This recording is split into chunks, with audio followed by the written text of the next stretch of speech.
Teenage personality and rabble-rouser Tracy Turnblad has escaped from Baltimore's Women's House of Detention.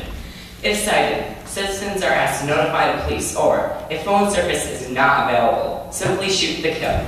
In other news, Eva Marie is no saint. Lord have pity. It's a crazy city. Seaweed! And Penny, is it? Yes, ma'am. Is it okay to ride home? Had to get her away from her mama. I hope you don't mind. I never mind, love. It's a gift from above.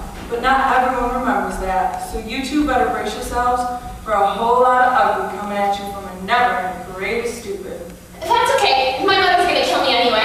Hey, Miss Motormouth, you broke Tracy out of jail. Well, we all gotta get busy. Only 24 hours till Miss Hairspray. We will never get another chance like this. Nationwide TV, and you're gonna be on it, honey.